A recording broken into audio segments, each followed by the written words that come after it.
फिर next step में हम पढ़ेंगे इनिशियलाइजेशन। मेरी स्क्रीन ब्लिंक कर रही है क्या?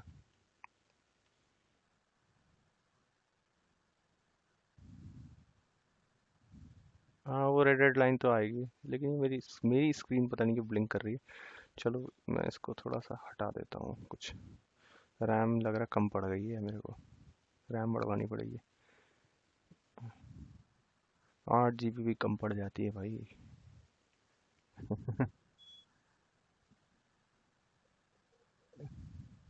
हम्म।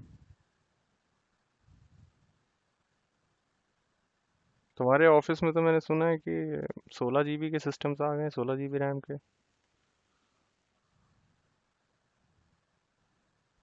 हम्म। ठीक है, 8 GB भी, हमने तो 4 GB पे किया है काम, सोचो।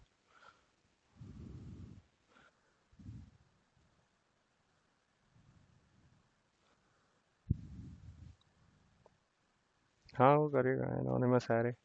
ठीक है। तो ये हमारे कुछ टॉपिक हैं जो हम इसमें कवर करेंगे। हम्म।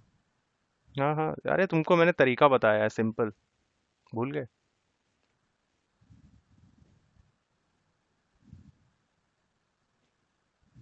हाँ तो ठीक है, ठीक है, ठीक है, फिर कर लो, कर लो, कर लो, कर लो, कर लो।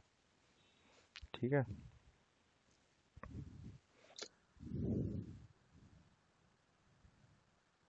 ठीक है, हाँ। तो ये टॉपिक्स हम कवर करेंगे। पहला एरे का डिक्लेरेशन। डिक्लेरेशन, किसी चीज़ को डिक्लेयर करना। ठीक है। मैंने तुम्हें क्लास का मॉनिटर डिक्लेयर कर दिया, तो मीन्स मैंने तुम्हें डिक्लेरेशन डिक्लेयर कर दिया। ठीक है। जैसे कि तुम लोग के यहाँ बहुत होता था ना कि सी आर कौन होगा, सी आर क्या होगा, क्लास रिप्रेजेंटेटिव है। तो किसी भी चीज़ को डिक्लेयर करना मतलब सिंपल। जैसे मैंने कहा तुमसे एक वेरिएबल डिक्लेयर कर दो, तो तुम्हारा मेरे कहने का मतलब है इंट ए, बस। Declaration is something called int A. खत्म। खत्म। अब मैं सिर्फ तुम्हें बोलूंगा इनिशियलाइज कर दो, तो इसका मतलब है इसी ए के अंदर कुछ डाल दो। तो ये इनिशियलाइजेशन हो गया। तो पहला पहला पार्ट जो है उसको डिक्लेरेशन बोलते हैं, और दूसरे पार्ट को इनिशियलाइजेशन बोलते हैं। ठीक है। और अगर मैंने कहा कि मेरे को डिक्लेरेशन इनिशियलाइजेशन एक साथ कर दो, तो तुम क्या करोगे? Int a b is equal to 20 ऐसे लिख दिया। तो ये जब हम ऐसे लिखते हैं तो उसको बोलते हैं डिक्लेरेशन प्लस इनिशियलाइजेशन। ठीक है।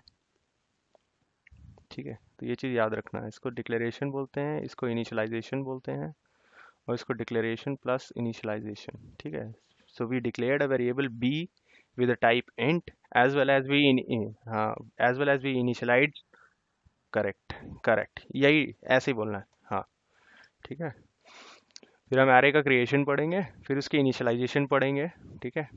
और फिर declaration creation initialization single line जैसे मैंने बताया वो एरे के फॉर्मेट में करेंगे। फिर इसके दो वो पढ़ेंगे कि लेंथ वर्सेस लेंथ क्या है। ठीक है। ठीक है। ये दोनों चीज़ तुम्हें सेम लग रही होगी, बट अगर ध्यान से देखो तो मैंने तुम्हें को करे ना ना ना ना। हाँ हाँ। हाँ, हाँ, ठीक है, हाँ। हाँ तो वही, इसीलिए तो मैं तुम्हारी कीवर्ड थ्योरी सही करा रहा हूँ। कीवर्ड थ्योरी सही होगी तो तुम्हारी समझ में भी अलग ही आएगा। ऐसे तुम कोई कोई भी दो चीज़ सेम लेके चलो। अब जब हम बात करेंगे इसकी, ठीक है, लिख लिया ये? ठीक है, मैं इसको फिर डिलीट कर देता हूँ। ठीक है। तो जैसे कि थ्योरी हमारी कहती है, तो array is a index collection of, चाहो तो मेरी मेरी बातों को चाहो जितना समझ में आ रहा है उतना लिख लेना। ठीक है। ठीक है। An array is an indexed collection. Indexed मतलब उसमें इंडेक्सिंग होती है। ठीक है। Indexed collection of fixed number. ठीक है। एक दूसरा कीवर्ड है फिक्स्ड नंबर। ठीक है। और तीसरा क्या है? फिक्स्ड नंबर ऑफ, तीसरा कीवर्ड है हमारा होमोजीनियस। ठीक है। होमोजीनियस डेटा एलिमेंट्स या एलिमेंट्स, कुछ भी बोल लो। ठीक है। तो ये तीन कीवर्ड याद रखोगे तो तुम्हें कलेक्शन बहुत अच्छा समझ में आएगा, अगर तुम एरे अच्छे से पढ़ लोगे। और जो लोग एरे अच्छे से नहीं पढ़ पाते उनको कलेक्शन में कंफ्यूजन होती है, उनको कलेक्शन एरे एक जैसा लगता है। ठीक है, बिगिनर्स के लिए। ठीक है। तो इसलिए ये जब भी कोई एरे बोले तो तुम्हारे दिमाग में ये तीन कीवर्ड होने चाहिए: इंडेक्स्ड, फिक्स्ड, ठीक है, homogeneous element, data elements. Correct. तो इससे हमें क्या समझ में आता है कि हमारा जो एरे है, ठीक है, तो अगर हम उसको बनाएं ऐसे करके, ठीक है, तो एरे हमारा ऐसे कुछ दिखता है। ठीक है। तो मैंने अगर उसका एरे जब भी हम देंगे तो उसका साइज फिक्स रहता है। ठीक है, तो मैंने 5 एलिमेंट का साइज दे दिया, तो मेरे को 1, 2, 3, 4, 5।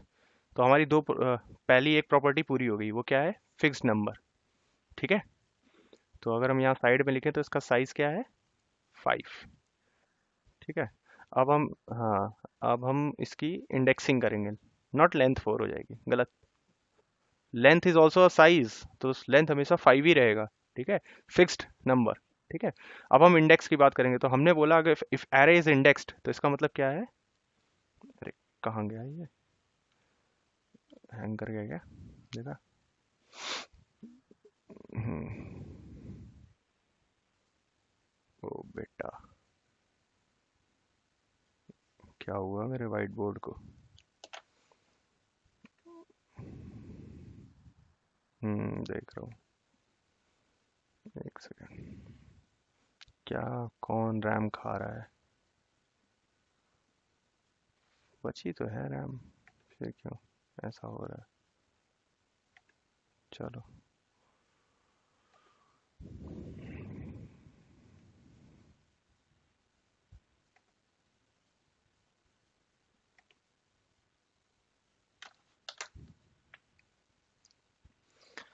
ये एक डिजिटल पेन है जिससे मैं तुम्हें पढ़ाता हूँ। नहीं, ये एक डिजिटल पेन है।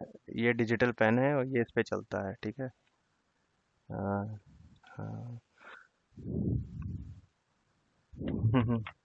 हाँ, तो ये मैं पिछले करीबन 9 साल से ऐसे ही पढ़ा रहा हूँ। 9 साल से। 9 इयर्स।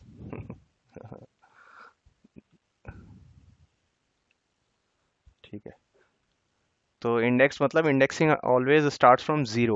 ओके, तो 0, 1, 2, 3, 4। 4 मतलब हमारी इंडेक्सिंग भी करेक्ट होगी कि हमने इंडेक्स बोला।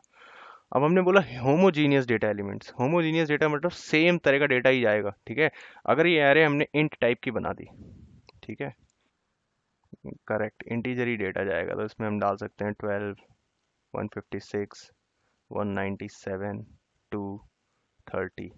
ठीक है, अब ऐसा नहीं कि 30 की जगह तुम यहाँ पे कुछ ABCD या अपना नाम डाल दो, नहीं, नहीं जा सकता। तो तुम मेरे को बताओ कि अगर नहीं डाल सकते तो इससे हमें हमें क्या प्रॉब्लम होगी? कोई प्रॉब्लम होगी?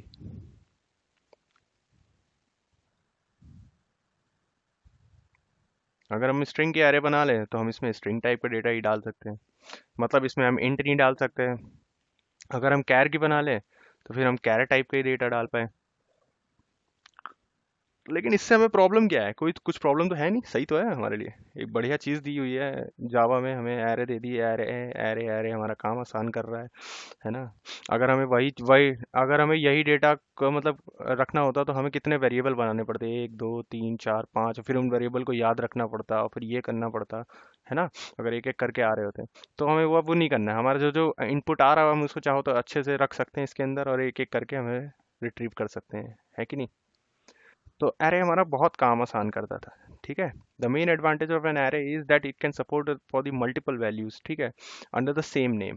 ठीक है, सेम नेम मतलब इसका हमने इसका नाम ए रख दिया, इसका नाम बी रख दिया, इसका नाम सी रख दिया, तो हम एक ही नाम से हम कितनी वैल्यूज निकाल सकते हैं, ये प्रॉपर्टी हमें देती है। वरना हमें क्या करना पड़ता है? X, Y, Z, C, D ऐसे नाम रखने पड़ते हैं, और फिर हमको वेरिएबल भी याद रखना पड़ता है। अब हमें वेरिएबल नहीं याद रखना, हमें सीधा ए याद रखना। हम बोलेंगे A of 0, तो वो हमें 12 निकाल के दे देगा। ठीक है, तो इसको बोलते हैं इंडेक्सिंग। ठीक है, अगर हमारे पास इंडेक्स चीज़ है, इंडेक्स डेटा है, तो हमें उसके सिर्फ इंडेक्स याद रखने हैं। ठीक है, और इंडेक्स याद भी नहीं है तो इंडेक्स तो बहुत आसानी से एक लूप चला के चला सकते हैं, लेकिन क्या तुम XYZ और रैंडम वेरिएबल्स पे लूप चला सकते हो जिसमें तुम्हें याद रहेगा कि XYZ ही रहेगा? नहीं चला सकते।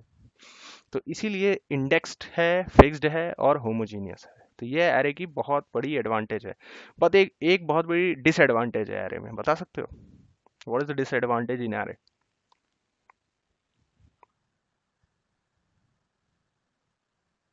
करेक्ट, क्या बात है, इंटेलिजेंट हो रहे हो धीमे धीमे। सही है। ठीक है, हाँ, तो डिफरेंट टाइप का हम डेटा नहीं रख सकते। तो अगर हम डिफरेंट टाइप का डेटा नहीं रख सकते, मतलब तुम ये कह रहे हो कि ये तीनों चीज़ एक साथ नहीं रख सकते अगर हम चाहें तो? तो ये एक बहुत बड़ी प्रॉब्लम है। तो इस प्रॉब्लम को फिर सॉल्व कैसे किया जाए अगर हमें ये तीनों डेटा एक साथ रखना है? बताओ बताओ। ठीक है। और दूसरी चीज, अगर मान लिस्ट लिस्ट यूज करोगे तो तुम तीनों चीज एक साथ रख सकते हो। ठीक है, मैं तुम्हें बताऊंगा। कर सकते हो, तरीके हैं, कर सकते हो। इसीलिए तो कलेक्शन आया। ठीक है, एरे में कुछ लिमिटेशन देखो, हर चीज़ जो बेसिक है, बेसिक क्यों हम डिटेल में पढ़ना, हमें बेसिक डिटेल इसलिए पढ़ना है क्योंकि बेसिक में कुछ कमी है तभी तो आगे की चीज़ आई है। और अगर तुम्हें आगे की चीज़ पढ़ डाली और तुम्हें बेसिक में कमी पता नहीं है, तुम सिर्फ रटते जा रहे हो, तो वो तुम्हारे लिए, तुम कोडिंग स्टैंडर्ड में तुम्हें खुद नहीं पता है कि तुम्हें अप्लाई क्या करना है। तुम हिट एंड ट्रायल करते हो, चलो लिस्ट लगा लें, चलो मैप लगा लें, और चलो ये लगा लें, फिर हिट एंड ट्रायल करते हो, एरे में ही डेटा लेके चलते हैं, चलो यार छोड़ो। तो इसमें क्या होता है, हिट एंड ट्रायल करते हो, हिट एंड ट्रायल में लग गया। अब ऐसे में क्या है कि तुम्हें पता है कि भाई डिफरेंट टाइप का डेटा ले एरे में नहीं ले जा सकते हैं, तो मैं लिस्ट लगाऊंगा। फिर मैं देखूंगा कि क्या लिस्ट में हम डिफरेंट टाइप का डेटा ले जा सकते हैं और वो कितनी एफिशिएंट है। अगर वो नहीं एफिशिएंट है तो मैं मैप लगाऊंगा। अगर मैं सोचूंगा कि मुझे डेटा सॉर्टेड रखना है तो मैं सेट लगाऊंगा, ट्री सेट लगाऊंगा, मैं क्यू लगाऊंगा। तो ये है हमारे लिए। तो हमें एक एक करके सारे पढ़ने हैं और सब में कमियां भी ढूंढनी है कि कमी क्या है। जब तुम्हें कमियां पता होंगी ना, if you will know the limitation of the previous one, वही लिमिटेशंस जो ओवरकम करके नई चीज बनाई गई है, वही नई वाले की फीचर्स बन जाएंगे। समझे? या फिर रिवर्स वे में ले सकते हो कि जो बड़े वाले, जो लेटेस्ट डेटा स्ट्रक्चर के तरीके हैं स्ट्रक्चर डेटा रखने के लिए कलेक्शंस में, वो प्रीवियस वाले के लिमिटेशन है। समझे? ठीक है, तो हमें लिमिटेशंस के साथ साथ पढ़ना है। तो we can say we can resolve this disadvantage of this array, this limitation in array by using collection। ठीक है।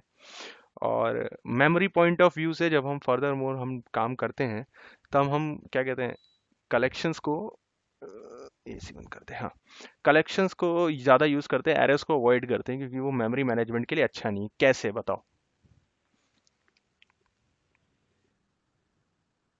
मैं हाँ, मेमोरी मैनेजमेंट के लिए, मतलब अगर हम बोले कि हमारे लिए मेमोरी मैनेज्ड है, ठीक है, एरे, ठीक है, मेमोरी पॉइंट ऑफ व्यू से, जैसे मैंने बोला ना, मेमोरी लिमिटेड यूज़ करो, जितनी यूज़ करनी है उतनी यूज़ करो, तो उस समय हम एरे को अवॉइड करते हैं। क्यों?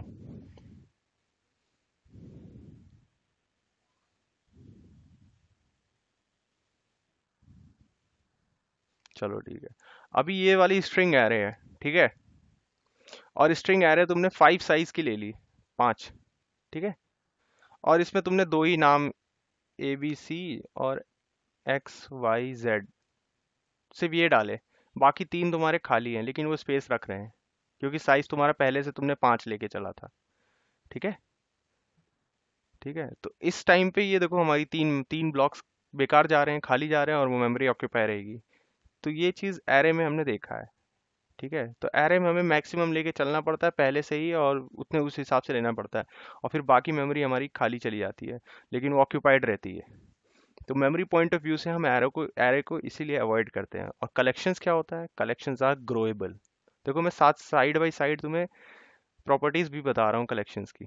ठीक है, तो कलेक्शन ग्रोएबल है, ये ग्रोएबल नहीं है। अगर तुमने कोई एरे 5 साइज का पहले से बता दिया और मैं चाहता हूँ इसी एरे को अब तुम 10 साइज का कर दो, कर लोगे? नहीं कर पाएंगे। हाँ, तो ये हार्ड कोडेड होता है और ये नॉट ग्रोएबल होता है, इसीलिए। ठीक है, जबकि कलेक्शन ग्रोएबल होता है। ठीक है, वो ग्रो कर जाएगा, और ग्रो करके अगर तुम्हें जैसे ही छठा ऑब्जेक्ट डालना है तो वो अपना बढ़ा लेगा। समझे? तो हमें तो ऐसी चीज़ चाहिए जो डायनेमिकली बढ़ जाए, और भाई अपने आप ले ले, भाई आ जाओ बैठ जाओ नया एलिमेंट। तो हमें उसकी टेंशन नहीं रहती। अब यहाँ पे हमें जैसे मान लो 4 या 5 एलिमेंट डाल दिए हमने, डेटा एलिमेंट्स एक एक करके। पहले 12 डाल दिया, 156 डाला, ये डाला, ये डाला। अब तुम्हें डालना है, एक और नंबर आया तुम्हारे पास मान लो, और तुमने डाला है यहाँ पे 45। जैसे 45 डालोगे तो क्या होगा? करेक्ट, AIOBE, ये एक्सेप्शन आएगा। Index out of bound, array index out of bound exception आएगा। ठीक है। ठीक है, इसका बॉन्ड खत्म हो गया, लिमिट खत्म हो गई भैया, हम नहीं ले सकते।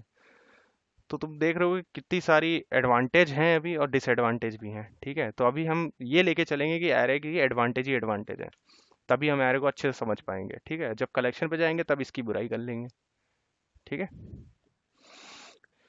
चलो इसको हम आगे बढ़ाते हैं। अब हम एरे को डिक्लेयर करने के तीन तरीके हैं, ठीक है। वो तीनों तरीके हम देख लेते हैं, ठीक है। पहले तो हम ऐसे भी लिख सकते हैं, ठीक है, आया। दूसरा ऐसे भी तो लिख सकते हैं,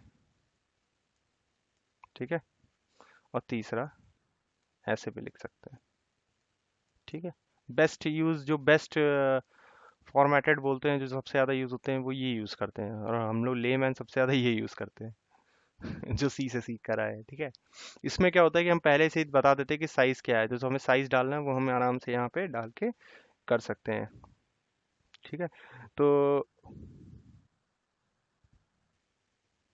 डिफरेंस कुछ नहीं है, ये तरीका है। इन तीन तीन तरीकों से तुम एरे बन डिक्लेयर कर सकते हो, ठीक है। डिक्लेयर करने के तीन तीन तरीके हैं, ठीक है। जैसे हमने बोला इंट ए लिख सकते हो, फिर ए बी भी लिख सकते हो, ए बी सी भी लिख सकते हो, अंडरस्कोर ए बी सी लिख सकते हो, लिटरल्स में नहीं पढ़ाया था।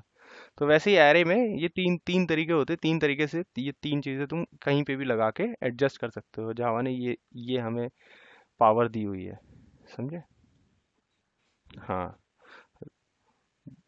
ठीक है। पहले वाला इसलिए क्योंकि वो नाम से क्लियरली सेपरेटेड होता है ना, ये चीज़। ये देखो, ये पूरा अपना अलग हो जाता है, तो ये पहले ही बता देता है कि ये स्क्वायर ब्रैकेट है तो एरे होगा और उसका नाम ये होगा, अपना अलग है।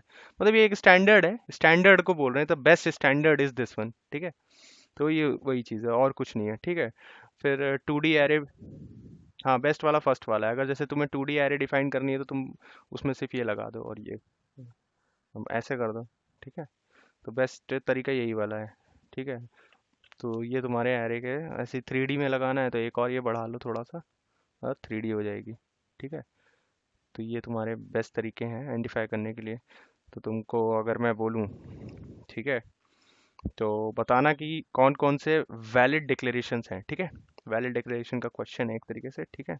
तो मैं एक और लिख रहा हूँ, इंट, ठीक है, ए कॉमा बी।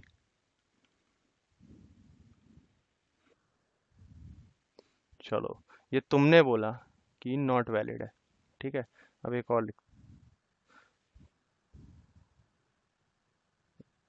अब वही तो तुमसे पूछ रहा हूँ, मैं तुमसे पूछ रहा हूँ, तो अपने लॉजिक के हिसाब से सोचो, कुछ लॉजिक बन रहा है कि वैलिड है कि नहीं वैलिड। इसी से तो क्लियर होगा दिमाग कि भाई देखो, जब डिबगिंग क्वेश्चंस दिए जाते हैं ना तुम्हें इंटरव्यू में, जो तो वो ऐसे ही क्वेश्चन होते हैं। तो बोलते, तो प्रोग्राम के बीच में ऐसे ही कुछ स्टेटमेंट एक लिख देंगे, तुम बोलोगे कि यार ऐसा तो कभी देखा नहीं है, तो इसका मतलब इसमें तो कंपाइल टाइम एरर आ जाएगा, यही सोचते हो लोगे ना।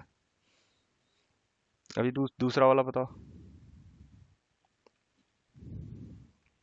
वैलिड है कि इनवैलिड है।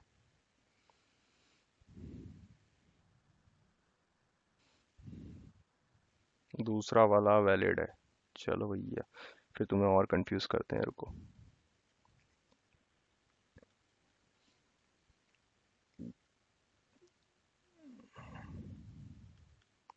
अब बताओ।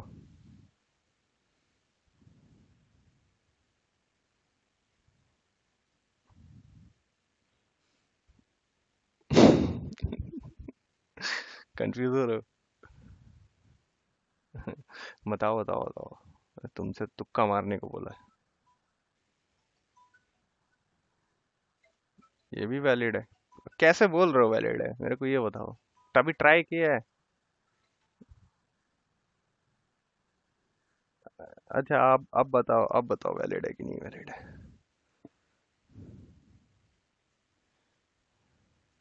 ठीक है,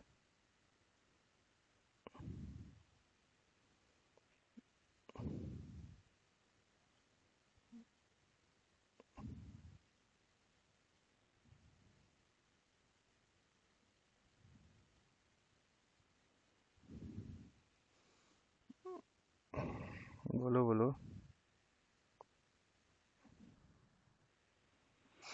चारों वैलिड है चार, चारों वैलिड हैं, सब वैलिड तरीके से हैं, ठीक है। तो ऐसा कभी भी आ जाएगा ना, तो इसको तुम्हें क्या करना है, लिख लो, इसको एक्सपेरिमेंट करना। एक्सपेरिमेंट करके प्रोग्राम बना के चला के देख लेना, चाहो तो प्रोग्राम अभी बना भी सकते हो इसमें, ठीक है।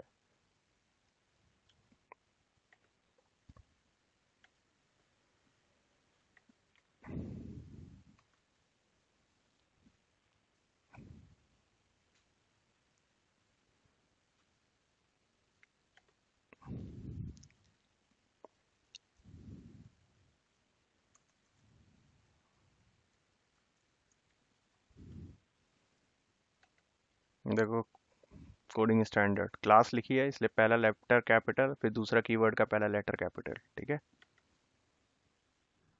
हम्म, तो अब हम एक बार टेस्ट करके देख लेते हैं कि क्लास चलेगी कि नहीं चलेगी। तो पहला लिखा है मैंने इंट ए कॉमा बी, ठीक है। अरे यार, आज सिस्टम की बैंड बैंड बज गई है, ए कॉमा बी, ठीक है। फिर दूसरा लिख लेते हैं, ठीक है। तो अगर मैंने ये लिखा, ठीक है, और yellow is just a warning, ठीक है, yellow is not an error, ठीक है। The value of local variable, क्योंकि हम यूज़ नहीं कर रहे हैं, तो ये हमारा एक्लिप्स का इंटेलिजेंस है, ठीक है। एक्लिप्स इतना इंटेलिजेंट बनाया गया है कि वो चलता है, ठीक है। तो चलो इसको देख लेते हैं, अगर जिसमें भी कंपाइल टाइम एरर होगा या कुछ होगा तो वो बता देगा अपने आप ही, ठीक है। ठीक है,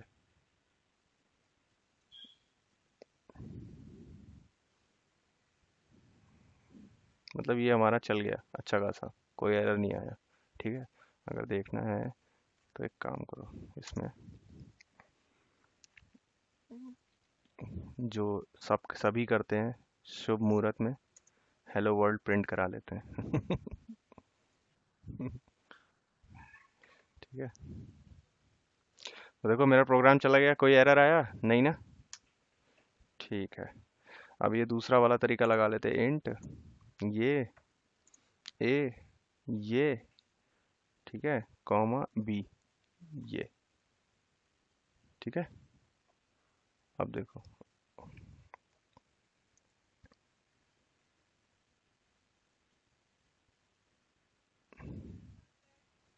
ठीक है, ठीक है। वो तो वेरिएबल का नाम सेम हो रहा था ना, इसलिए वो एरर दे रहा था, वरना कोई एरर नहीं थी। तो ये भी हमारा सही है, ठीक है। अब हम इसी के बाद दूसरा लिख लेते हैं, इसको कॉपी कर लेते हैं, बार बार पेस्ट कर लेते हैं।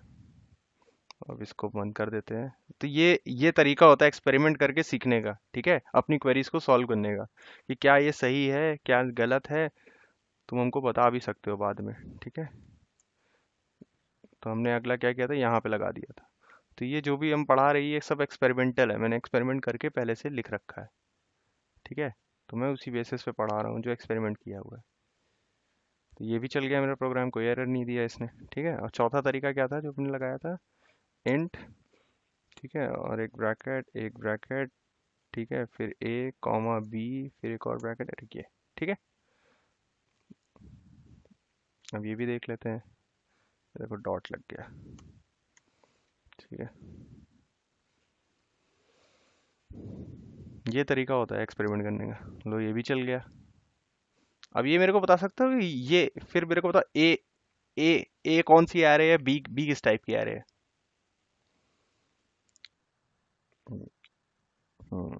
जो मैं देख रहा हूँ ये, हम्म,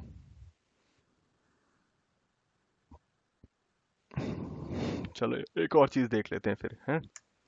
एक और, इसको थोड़ा अलग रखते हैं, इंट, ठीक है, दिस दिस ए, ठीक है, कॉमा दिस बी, ठीक है। ठीक है, अब बताओ क्या हो रहा है। ये देखो क्रॉस बन गया, क्यों, देखा, वो बी को गलत पढ़ रहा है, हाँ। वो ये कह रहा है कि आगे जितने वेरिएबल्स हैं ना, जैसे तुम्हें जो बनाने हैं, ठीक है, उनमें ये नहीं लग सकता, बाद में नहीं लग सकता, ठीक है। उनको वेरिएबल को, अगर मैं इसी बी को उठा के कंट्रोल एक्स। हम्म बना बताओ उनको, पहले बताओ। ये देखो चल गया, ठीक है। ये ऐसे चलेगा, ठीक है। अगर तुम्हें सी लेना है तो चलो सी भी ले लेते हैं, ठीक है। मैंने लिया सी। सी चल गया, ठीक है। अब फिर ब्रैकेट देना, ठीक है। सी चल नहीं, सी ऐसे चलेगा, ठीक है। अगर तुम इसी सी को उठा के राइट साइड रख दोगे, ठीक है, तो ये समझ नहीं पा रहा है, ठीक है, कि ये किस टाइप की एरे है, डबल डायमेंशनल है कि ट्रिपल डायमेंशनल है, और इसको कैसे डिक्लेयर करना है, ठीक है। तो ये जो पार्ट है ये सिर्फ खाली पहले वाले के लिए है, उसमें आगे पीछे कैसे भी लगा लो, लेकिन बाकी सब्सिक्वेंट्स में फिर बाद में ही लगाना है, ठीक है। अगर तुम 2D एरे बना रहे हो, समझे। ये 2D एरेज बन रही है, हाँ, सबके लिए 2D बन रही है ना ये, क्योंकि यहाँ पे एक वो लगा हुआ है। हाँ, ठीक है। तो अगर, हाँ, हाँ, अब अगर तुम इसको ऐसे लेना है तो तुम ऐसे ले सकते हो, देखो इंट ए comma B comma C comma D. ये देखो तुम्हारी ये किस टाइप। हाँ, इसको कमेंट करना पड़ेगा सारे वाले सिंगल डायमेंशनल की, मैंने 4 एरे एक साथ डिक्लेयर कर दी कि नहीं। तो ये एक्सपेरिमेंट तुम्हें घर जाके करने हैं, समझे। अपने मतलब अपने लैपटॉप पे ये करके देखो आगे पीछे को। हाँ, दिखाऊं स्क्रीन।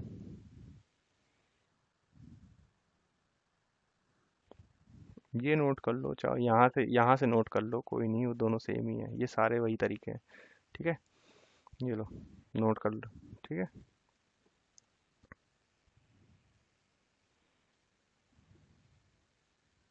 ठीक है, अगर तुम्हें ये क्या है कि, हाँ, कौन सा वाला।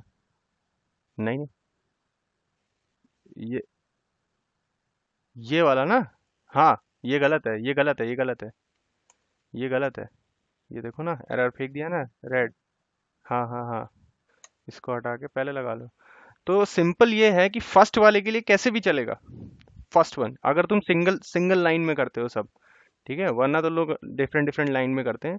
बट इट इज़ बेटर कि कोड रीडेबल हो जाता है और कम लाइंस में हो जाता है। अगर मेरे को 20 एरे लेनी है तो तुम क्या करोगे, फिर 20 अलग अलग लाइन लिखोगे, नहीं।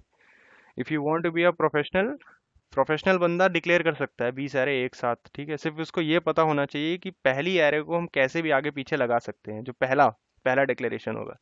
कॉमा के बाद जितने भी डिक्लेरेशन होंगे तो उनके लिए डायमेंशन हमेशा राइट साइड में ही देने पड़ेंगे, पहले नहीं दे सकते। तो इसको डायमेंशन बोलते हैं, ठीक है।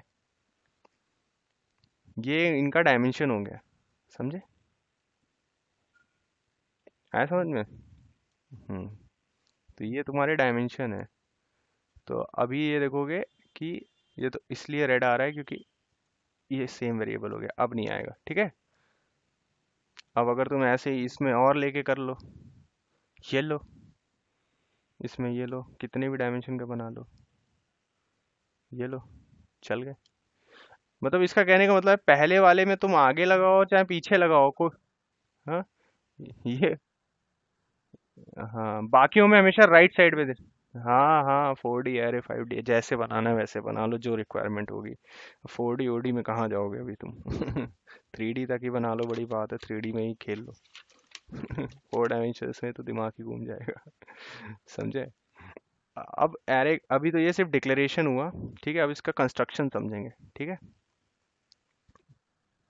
अभी नोट करो, जल्दी जल्दी हाँ चलाओ।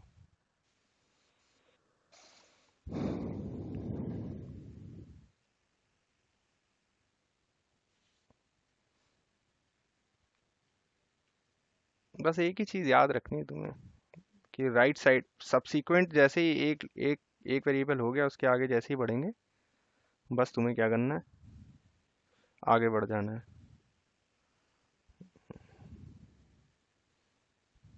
ठीक है। चलो, हाँ, मोबाइल पे भी। अब हम इसके कंस्ट्रक्शन में चलते हैं, तो इसको डिलीट कर देते हैं, ठीक है।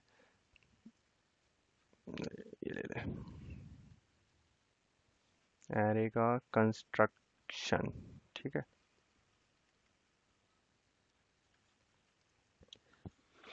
तो पहली चीज़ है कि every array in Java is an object, ठीक है। Hence we can create by new operator, हमेशा याद रखना। ठीक है, क्या चीज़? एवरी एरे इन अ, नहीं, every array in Java is an object. ये या इज एन ऑब्जेक्ट, इसको एक ऑब्जेक्ट की तरह देखा करो। ठीक है, ये एक ऑब्जेक्ट है। ठीक है, जैसे क्लास का बनता है, क्योंकि स्ट्रिंग क्लास ले सकते हैं हम, कुछ भी ले सकते हैं, उसका एरे बना सकते हैं। ठीक है, और अगर ये ऑब्जेक्ट है तो मतलब इसको क्रिएट कर सकते हैं, और क्रिएट कर सकते हैं मतलब न्यू लगा बना के क्रिएट कर सकते हैं। तो बहुत ही सिंपल है, मैंने ऐसे लिखा है इंट। ठीक है, A is equal to to new int. Correct. अब तुम यहाँ साइज दे लो, साइज हम यहाँ दे लेते हैं। जब हमें साइज देना होता है और वो देना होता है तब हम ऐसे करते हैं। ठीक है, आया समझ में खेल क्या है?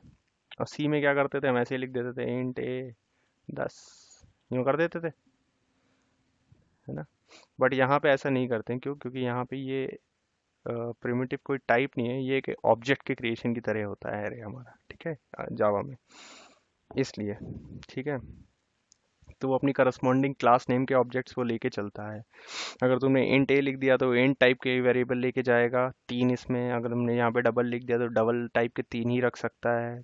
जैसा भी तुम चाहो वैसा कर सकते हो। ठीक है, और जितना तुम्हारा जो होगा डबल डायमेंशन बनाओगे तो इधर भी डबल डायमेंशन के साइज तुम्हें देने पड़ेंगे। ठीक है, तो for every array type corresponding classes is a reference. ठीक है, तो एरे को अगर तुम्हें अब अगर मैं बोलूँ कि तुम मुझे डायग्राम बना के बताओ, तो डायग्राम कैसा बनेगा एरे का, ये चीज़ बताओ। जो मैंने डायग्राम बताए थे तुम्हें वेरिएबल और उसके ऑब्जेक्ट के, याद है? पिछली क्लास में भूल गए?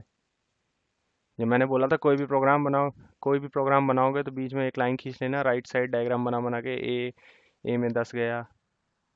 हाँ, तो इसका डायग्राम बताओ क्या होगा? ऐसे भूलोगे तुम, है बेटा, ऐसे भूलोगे? नहीं नहीं, ऐसे नहीं, मेरे को बस डायग्राम बताओ, क्या डायग्राम स्ट्रक्चर कैसे बनेगा, जिससे तुम आइडेंटिफाई कर सकते हो कि ये एक ऑब्जेक्ट है। अगर मैंने बोला ये एक ऑब्जेक्ट है तो सबसे, तुमने कहा चलो मैंने एक ब्लॉक बना लिया ए, ये बनेगा, है? बट एरे तो ऐसी दिखती है।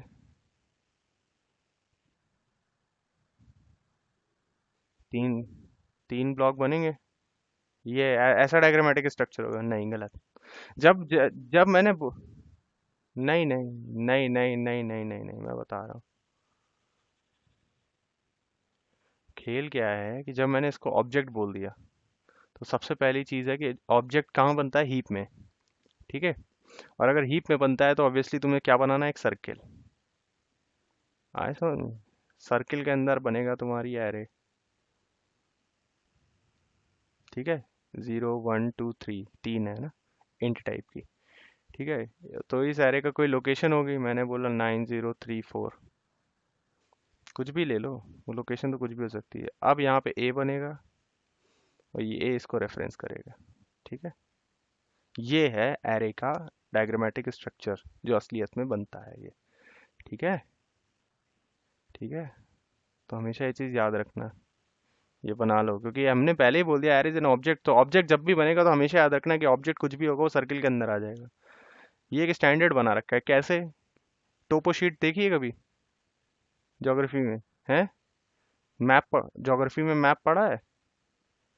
तो मैप में कैसे पता लग जाता है कि तुम्हें ये रेलवे लाइन गई है और ये रोड गई है और ये नदी है और ये पानी है? उसमें कुछ हम रेंज देते हैं ना, बताते हैं ना कि ब्लू कलर से हम पानी बनाएंगे और पटरी जो होगी वो हमारी ऐसे ऐसे ऐसे ऐसे ऐसे होगी। तो ये वैसे ही है ये चीज़। ठीक है, तो अगर तुम ऐसे क्लियर लेके पहुंचोगे, ऐसे क्लियर करके पहले से ही चलोगे तो तुम्हारे दिमाग में हमेशा फोटो एरे के नाम पे ऐसी बननी चाहिए। ठीक है, तो तुम कभी कंफ्यूज नहीं होगे। समझे? हाँ, तो जब भी मैं पूछूं कि कैसा स्ट्रक्चर बनेगा पीछे, तो तुमको ये चीज़ याद रखनी। तो ये डिबगिंग स्किल्स है, तो अगली बार जब भी तुम प्रोग्राम लिख रहे हो और तुम्हें डिबग करना है तो तुम्हें ऐसे करना है। फिर कोई वैल्यू आई तो अब तुम वैल्यू उसके अंदर डालोगे। ठीक है, 15 16 17 ऐसे करके है। समझे? तो ए ऑफ जीरो जो बोलते हैं तो ऐसे बोलते हैं, ए पहले जाता है अपनी लोकेशन पे, फिर जीरो ढूंढता है, जीरो से 15 निकाल के देता है। समझे? अगर हम ए ऑफ जीरो लिखते हैं तो ऐसे जाता है ये असलियत में, रेफरेंस करके। अगर ऑब्जेक्ट है तो ऑब्वियसली रेफरेंस करके चलेगा। ठीक है? So every array in Java is an object, ये चीज हमेशा याद रखना बस। ठीक है? At the time of construction हमें कंपलसरी साइज देना ही देना है। अगर हम साइज नहीं देते हैं तो क्या होगा?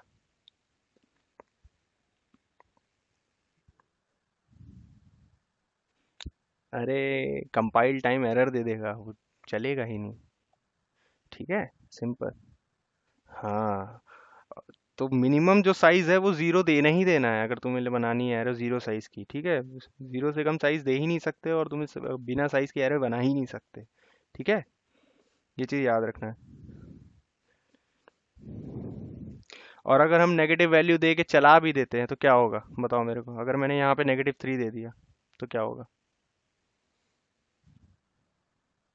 चल जाएगी। यही तो क्वेश्चंस आते हैं, एक्सपेरिमेंट करना, तभी तो कह रहे हैं ये सब तुम्हारे एक्सपेरिमेंट क्वेश्चन है, लिख लो। जो जो एक्सपेरिमेंट करोगे ये सब, जो मैं तुम्हें एक तुम्हें टास्क टाइप का बता रहा हूँ कि अगर ऐसा करोगे तो ऐसा क्या होगा, तो ये चीज़ तुम उसके प्रोग्राम बनाओगे, तुम्हें पता है? जैसे मैंने अभी बनाया था। ठीक है? ये तुम्हारा काम है। तुम एक्सपेरिमेंट करोगे और इनको एक इनके एक अलग नोट्स बनाओगे। ठीक है? जिनमें तुम अपने एक्सपेरिमेंट लिखते चले जाओगे। तो एक बार तुमने एक्सपेरिमेंट कर लिया, फिर तुमसे कभी भी इंटरव्यूअर घुमाएगा, पूछेगा कि भाई नेगेटिव डाल देंगे, ये डाल देंगे, तो क्या होगा? तो तुम जब कर चुके हो तो तुम कॉन्फिडेंटली आंसर कर लोगे। अगर तुमने ये आंसर ऐसे ही कॉन्फिडेंट दे लिए तो तुमको कोर जावा से छोड़ देगा। वो सीधा तुमको लेके जाएगा, भैया इसकी कोर जावा बहुत स्ट्रांग है, अब इससे स्प्रिंग और हाइबरनेट पूछते हैं। समझे? और अगर तुम इन्हीं सब में अगर तुम घूम गए तो वो तुमको फिर इसी के अंदर घुमाता रहेगा कि भाई चल आज मिला है मेरे को कोई फर्जी, चलो कोर जावा के अंदर ही इसके साथ खेलते हैं। तो ये चीज़ एक्सपेरिमेंटल है, तो इसीलिए बोलते हैं बेसिक्स बहुत तगड़े कर लो। तो ये चीज़ जितना भी मैं कह रहा हूँ, ये करने से क्या होगा, ये करने से क्या होगा, 3 डाल के देखो, जीरो डाल के देखो, नेगेटिव वैल्यूज डाल के देखो। समझे? ये सब तुमको करना है। ठीक है? तो जब तुम डालोगे -3 तो देखोगे प्रोग्राम कंपाइल हो गया। लेकिन जब रन करोगे ना, अब जैसे मैं यहाँ पे अभी लिख, यहाँ पे भी देखो, मैं ये वाला ऑन कर लेता हूँ ना, फिर इसी बात पे, और इसमें लिख लेता हूँ मैं is equal to new int, पहले डाल लेता हूँ 3। ठीक है? तो मैं देख रहा हूँ कंपाइल टाइम एरर नहीं आ रहा है। ठीक है? इसको इसको कमेंट कर लेता हूँ। ठीक है? क्योंकि इसमें तो डायरेक्टली पता लग जाता है, क्योंकि प्री ऑटो कंपाइल चलता रहता है ना, सीधा रन का आता है मेरे को। ठीक है? अगर तुमको करना है तो तुम नोट पैड में कर सकते हो चाहो तो, चेक करके, वरना इस यहीं पे बता देता है कि कंपाइल टाइम एरर होगा तो यहाँ पे सिंटैक्स एरर है या कुछ है। अब तुम देखो मैंने यहाँ पे -3 डाला, तुम कह रहे हो -3 में चलेगा ही नहीं प्रोग्राम। ये देखो, अगर मैंने -3 डाला तो प्रोग्राम चल जा रहा है तब भी। ठीक है? अब जब मैं इसको रन करूंगा, रन करते समय देखो क्या बोल दिया। तो ये रन, तो ये कैसा एक्सेप्शन आया? ये रन टाइम एक्सेप्शन है। ठीक है? तो हाँ, ये रन टाइम एक्सेप्शन है, वो तो अंदर का एक्सेप्शन है, वो तो स्पेसिफिक एक्सेप्शन हो गया।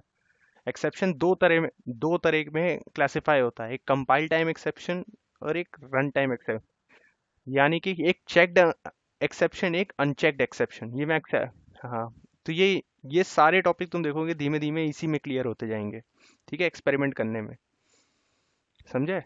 तो तुम अगली बार से तुम्हें कोई भी किसी की भी प्रोग्राम में किसी के भी उसमें एरर दिखेगी, अगर तुम पहले से ये सब कर रखे हो तो देख के बता दोगे भाई तुमने ऐसा ऐसा किया होगा, इस वजह से ये ऐसा आ रहा होगा। तुमने प्रोग्राम नहीं भी देखोगे ना, तुम सीधा कंसोल देख के ही बता दोगे कि हाँ भाई ये लिख के आ रहा है, इसका मतलब तुमने जहाँ पे वो यूज़ किया है ऐसा ऐसा है, ऐसा ऐसा है, उसको ऐसा कर लो। समझे? तो ये एक होते हैं कोडर की निशानी। उसको सारे एक्सेप्शंस पता होते हैं, और उसको कैसे पता होते हैं? वो डेली ये एक्सपेरिमेंट कर करके पता होते हैं। ठीक है? तो तुम्हें ये एक्सपेरिमेंट करने हैं, फिर यहीं से फिर तुम जीरो डालो, इसी को कॉपी करो, control home, shift home, control C, paste करो। ठीक है? और नया वेरिएबल बनाओ। ठीक है? अब इसमें ज़ीरो डाल के देखो। ये है, और कुछ नहीं है, तुम्हें ये सब करना है। काम छोटा छोटा है लेकिन ये सब तुम्हें बहुत कुछ सिखा देगा, जो ये गलतियां तुमसे कभी होंगी ही नहीं। कभी कभी इन्हीं गलतियों की वजह से क्या होता है, बड़े बड़े प्रोजेक्ट में हम ध्यान नहीं दे पाते हैं, और बड़े बड़े प्रोजेक्ट में ऐसे एक्सेप्शन आते रहते हैं और हम लोग ढूंढ भी नहीं पाएंगे। बहुत से लोग नहीं ढूंढ पाते हैं। ठीक है? ये तुमको ट्राई करना है। ठीक है? कि रन करते समय एक्सेप्शन आया कि कंपाइल करते समय आ गया, ये जरूर लिख लेना, ठीक है। तो सी, अगर रन करते समय आया तो सी लिख लेना, और वैसे आया तो आर ही लिख लेना।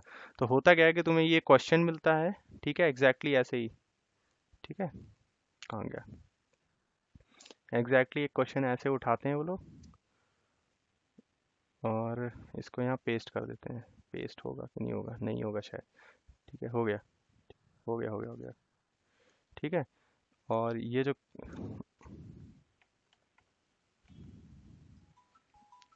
एक मिनट, ठीक है, और ऐसा जब क्वेश्चन लिख देते हैं ये लोग, ठीक है, तो फिर इसके नीचे ऑप्शंस दे देते हैं, एक दो तीन चार ऐसे करके, ठीक है। तो एक ऑप्शन होती है, हाँ, पास्ट, एक ऑप्शन होगा नॉट पास्ट, ऐसे करके ऑप्शन दे देते हैं। तो तुम -3 देखते ही तुम क्या करते, तुम सीधा सीई मार के चले जाते। ठीक है। और ये रन टाइम में है जबकि। तो यही छोटी छोटी बारीकियां हैं जिसकी वजह से तुम लोग के मल्टीपल चॉइस क्वेश्चन भी रह जाएंगे।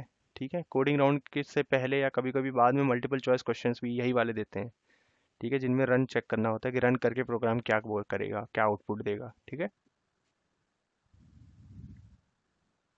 हम्म। अच्छा। हाँ।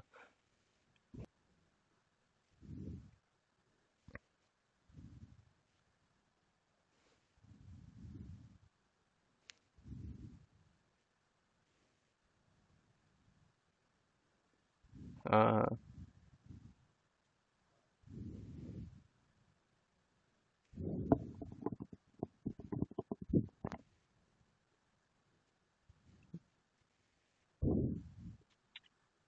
नहीं नहीं, ठीक है, कोई नहीं, कोई नहीं, वो तो होता रहता है, ठीक है। तो अब मैं तुमसे पूछ रहा हूँ कि मैंने लिखा इंट, अरे यार कहाँ गया, एक और मेरे पास क्वेश्चन है, इंट ए, ठीक है, और इसको ऐसे लिखा, मैंने लिखा न्यू इंट ए, ठीक है, न्यू इंट ऑफ 3, ठीक है, साइज फिक्स कर दिया, ठीक है। और system dot out dot print l n मैंने लिखा ए, अब क्या प्रिंट होगा बताओ?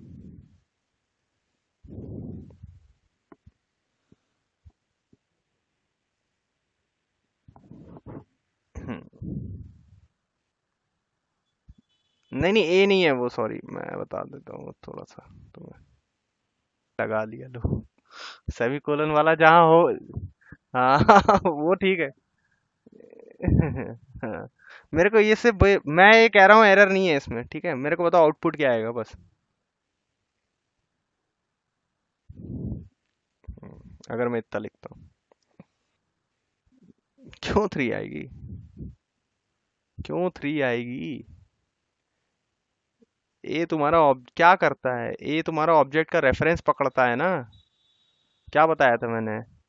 ये सर्किल है, ये रेफरेंस, तो ये रेफरेंस वैल्यू प्रिंट करेगा। रेफरेंस वैल्यू कुछ ऐसे होगी, i @ 3e25a5, यानी कि यहाँ जो मैं 930 या 1010 लिखता था, ये वो प्रिंट करेगा बस, हैश कोड, जावा में बोलते हैं इसको हैश कोड, ठीक है। हैश कोड प्रिंट होगा, ठीक है। जो जिसको तुम एड्रेस बोल रहे हो वो एक्चुअली में हैश कोड है। अब इसी की जगह मैंने लिखा SOPLN system dot out print l n a of 0, अब क्या प्रिंट होगा? तो मैंने तो, मेरे बस यही तीन तीन लाइनें हैं तुम्हारे पास, अब बताओ एक प्रोग्राम में क्या प्रिंट होगा A of 0 पे? हम्म। तो क्या आएगा? तो फिर, नहीं नहीं, क्योंकि तुमने यहाँ पे टाइप लिया है प्रिमिटिव, ठीक है। प्रिमिटिव टाइप पता है क्या है, एक खासियत है प्रिमिटिव टाइप की, प्रिमिटिव टाइप नल नहीं रख पाता अपने पास, ठीक है। ठीक है, तो प्रिमिटिव टाइप जैसे बनता है तो उसकी एक डिफॉल्ट वैल्यू होती है, वो चढ़ जाती है उस पर, ठीक है। तो जैसे तुमने A of 3 3 एलिमेंट का एरे बनाई, तो उसमें 0 0 0 चला जाता है, 0 0 0। और सी में क्या होता था, वो गार्बेज वैल्यू रख लेता था,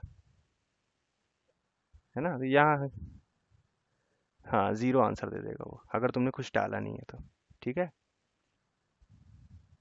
ठीक है, नहीं तो इसका प्रूफ है ना कि when you are trying to print an object reference internally to string will be call and which will be implemented. तुमको वो चीज़ याद रखनी है कि ये चीज़ तुम्हें एक्सपेरिमेंट करनी ही है, समझे?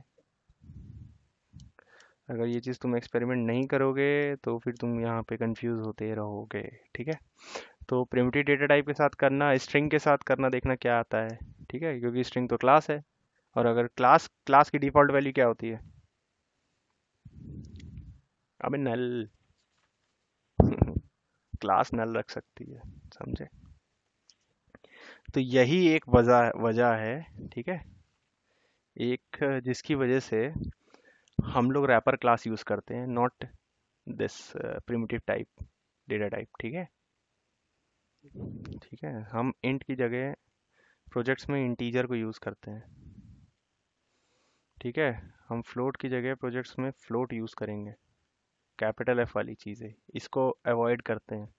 और तुम्हारी कंपनी में ये ज़्यादा यूज़ करते हैं। तो इससे पता है क्या होता है? इससे नल पॉइंटर एक्सेप्शन आते हैं धड़ाधड़ पूरे प्रोजेक्ट्स में।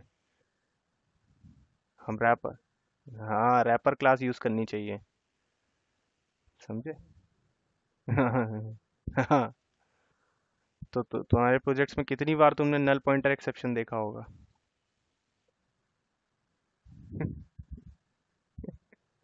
हाँ, तो वो इसी की वजह से है।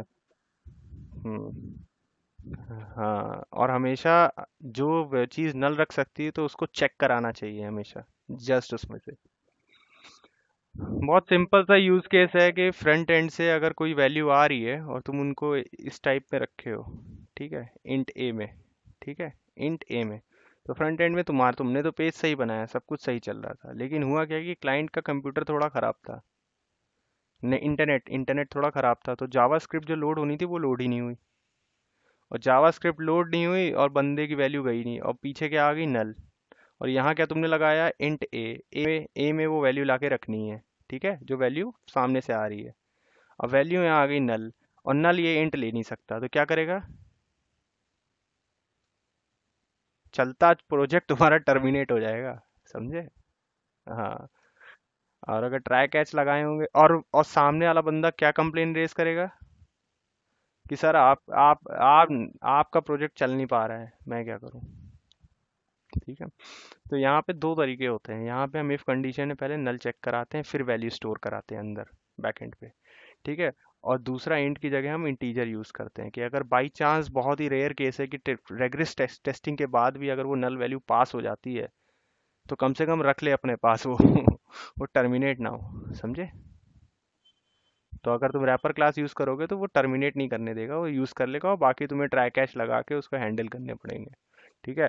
और सोने पे सुहागा, अगर तुमने ट्राई कैच नहीं लगा रखा वहाँ पे, तो जो कि तुम्हारी तुम्हारी कंपनी में ज़्यादा होता नहीं है ट्राई कैच सब हर जगह तो लगाते नहीं हो, तो वो बहुत गलत बात है।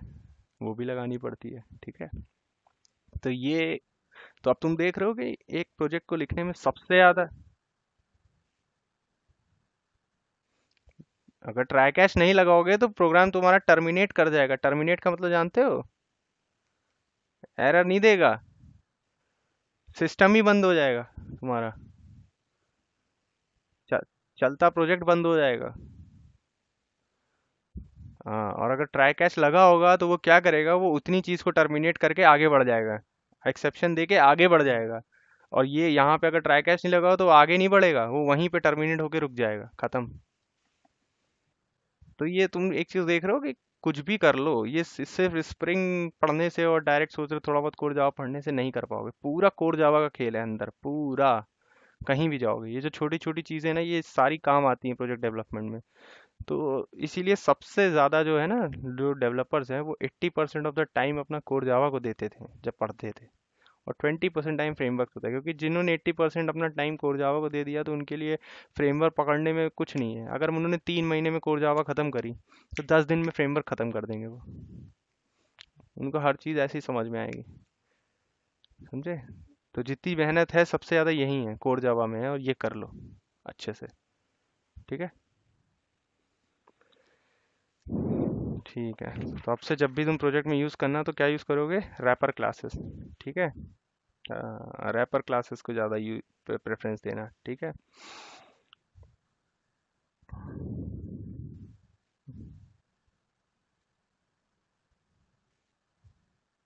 हम्म।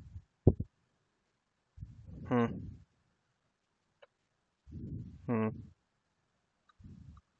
चल जाएगा। नहीं नहीं, चल चल तो जाएगा। मैंने उनमें कंडीशन बताई ना, रेयर कंडीशंस क्या होती है। हाँ, तुम चल इसलिए जाता है क्योंकि तुम लोग रन टाइम पे नहीं सोचते हो ना, तुम लोग सिर्फ कंपाइल टाइम पे सोचते हो कि एक्लिप्स ने कुछ लाल निशान तो दिखाया नहीं तो इसका मतलब सब सही है। ऐसा नहीं होता, समझे। तो तुम लोग एक्लिप्स ने अगर रेड निशान नहीं दिखाया तो इसका मतलब सब सही लिख गया मेरा कोड, चलो चलाओ। और रन टाइम पे इतनी पॉसिबिलिटीज होती है जितनी हम सोच भी नहीं सकते हैं, ठीक है। एक टेस्टर वो जो सोचता है टेस्टिंग करते समय, उसके बाद भी पॉसिबिलिटीज रह जाती हैं, ठीक है। तो इसलिए unit cases, unit test cases तो वो सब होता नहीं है, ठीक है। तो एरे में तुम्हारा यही है, ठीक है, जो एरे की पॉसिबिलिटीज हैं, ठीक है। और एरे को तुम ऐसे ही रीड करते हो, एक के अंदर एक, अगर तुम मल्टी डायमेंशनल में रखते हो, ठीक है। तो मल्टी डायमेंशनल एरे तुम्हारा मैट्रिक्स फॉर्मेट में तुम्हें ऐसे व्यू होगी, अगर 3x3 की रखोगे तो 1 2 3 1 2 3 1 2 3, ठीक है। तो ये 2 डायमेंशनल एरे होगी तुम्हारी, ठीक है।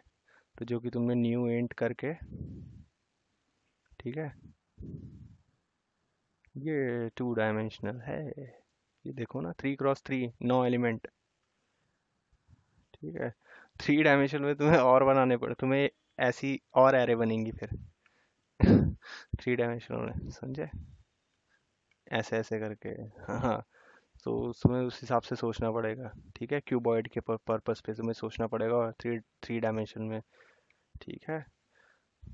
ज़्यादातर तुम्हारे जो क्वेश्चंस हैं एरे के, जो तुम्हें कोडिंग राउंड में मिलेंगे, वो 1 और 2 डायमेंशंस में ही मिलेंगे, और 2 डायमेंशंस में भी उनको इतना काम नहीं, 1 डायमेंशंस में ही तुम्हें ग्रिल कर लेंगे कि तुमको कितना आता है, ठीक है। तो 1 डायमेंशनल में तुम्हें पॉसिबिलिटीज प्रोबेबिलिटी के क्वेश्चन देंगे, वो बोलेंगे कि एक एरे के अंदर इतना क्लियर कर दो, इतना ये कर दो, ठीक है। सॉर्टिंग का सबसे कम वे में लाओ, कुछ एलिमेंट्स ऐसे रख देंगे कि सॉर्टिंग में तुम्हें प्रॉब्लम हो जाए, ठीक है। तो ऐसे क्वेश्चंस आते हैं, ठीक है। तो तुमको वहाँ पे टाइम बचाने के लिए, अगर तुम्हें मल्टीपल एरेज यूज़ करनी है, तो सीधा सिंगल लाइन लगाओ, तड़ तड़ तड़, 15 मिनट दिए तुम वहाँ, 10 एरे तुम्हें यूज़ करनी है और 10 एरे तुम्हें लगानी है, और तुम वहाँ 10 अलग अलग लाइन में लिख रहे हो, तो तुम्हारे 2 3 मिनट इसी में चला जाएगा, ठीक है। बस बस बस, खटाखट वो लेके डिक्लेयर हो गई, और बाकी बाद में जहाँ जहाँ यूज़ करोगे जस्ट उसके ऊपर उनको साइज देते चले जाओ बस, ठीक है। जहाँ जहाँ यूज़ करोगे।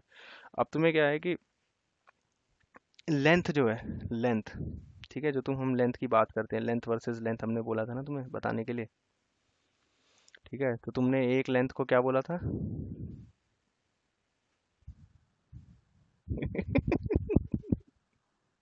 ठीक है, एक ये है और एक ये है, ठीक है।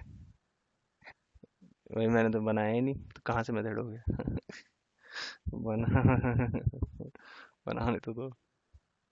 ठीक है। तो ये दो चीज़ें हैं, ठीक है। तो इसको हम बोलते हैं, ये एक तरीके से कीवर्ड है एक तरीके से, ठीक है। और ये एप्लीकेबल है सिर्फ एरेज के लिए, ठीक है। किसके लिए? एरेज के लिए एप्लीकेबल है ये, ठीक है। सॉरी, यहाँ लिख लेते हैं, एरेज के लिए एप्लीकेबल है, और it is a final keyword, final variable applicable है, ठीक है। फाइनल की तरह है, मतलब ये एक पर्टिकुलर कीवर्ड है, ये वो फाइनल नहीं है जो मैं बात कर रहा हूँ, ठीक है। ठीक है। तो अगर मैंने लिखा ए डॉट लेंथ, ठीक है। तो अगर मैंने ए को न्यू इंट में 3 दे रखा है, तो ये उसका साइज प्रिंट कर देगा, तो ये 3 प्रिंट कर देगा, ठीक है। तो हम जल्दी जल्दी क्या करते हैं कि अगर हमें यूज़र इनपुट एरे मिलती है, तो हमें उसका लेंथ निकालने की ज़रूरत नहीं है, हमें सीधा बस ये लगाओ, हमें लेंथ मिल जाती है, तो हम लूप के अंदर डाल देते हैं खट से, I I I less than A dot length, ठीक है। आया समझ में। और अगर हम एरे के ऊपर ये वाला मेथड लगा देंगे, ए डॉट लेंथ, तो क्या होगा?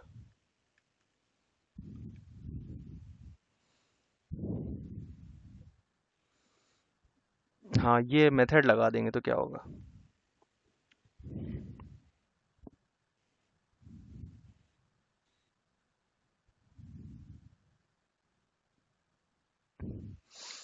कंपाइल टाइम एरर दे देगा, मैंने बोला ना कि लेंथ अगर हमने एरे के लिए एक अलग से बना रखा है, कीवर्ड और वेरिएबल बोल सकते हो, और ये जो बनाया है ये वाला जो है वो सिर्फ स्ट्रिंग के लिए बना रखा है, ठीक है।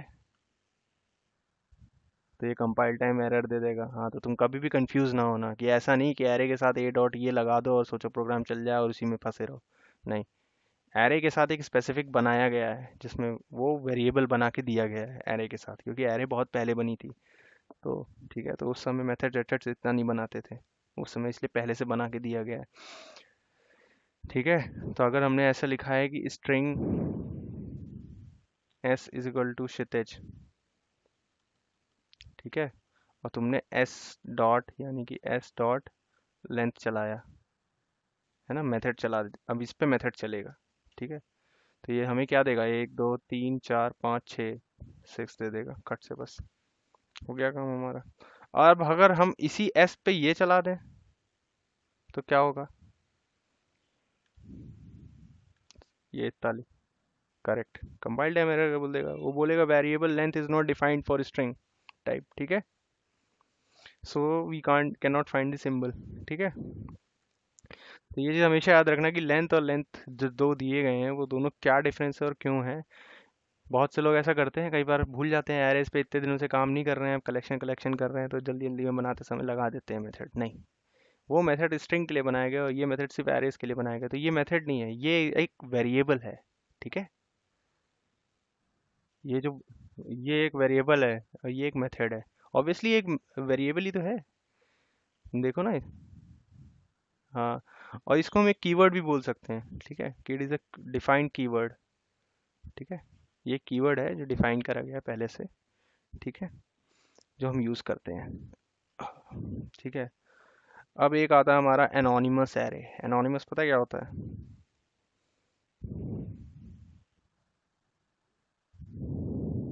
इंस्टेंट यूज़ करने के लिए बनाते हैं इसको। हाँ, एनोनिमस एरे बना सकते हैं हम इंस्टेंट यूज़ करने के लिए, मतलब उनको कोई साइज वाइज डिफाइन करे बिना क्या बना सकते हैं, बना सकते हैं भाई, ये देखो।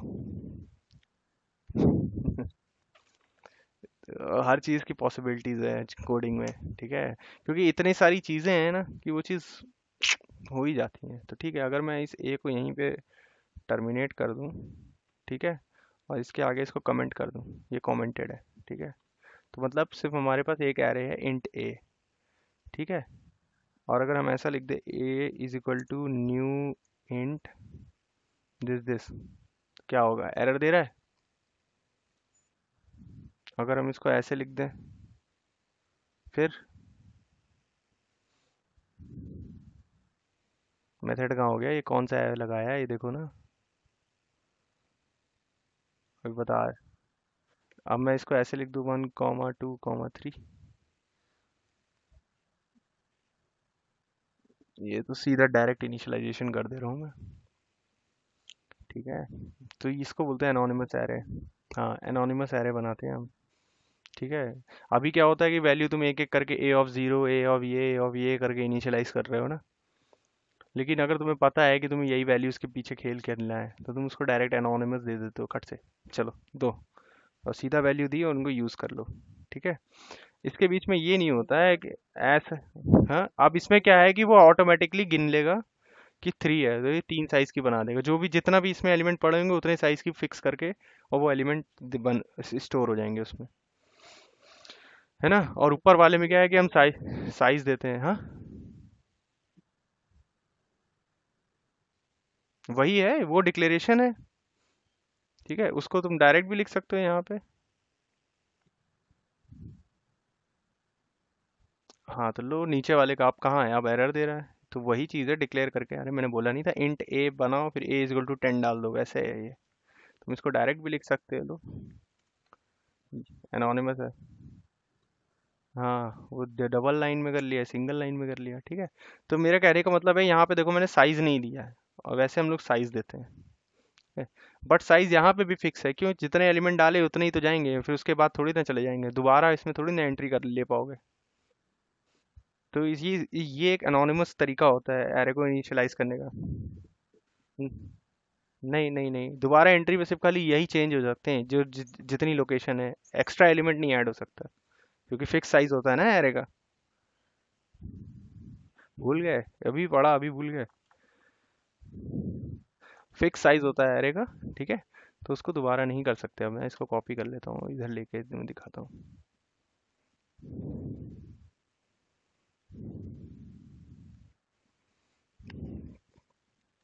ठीक है।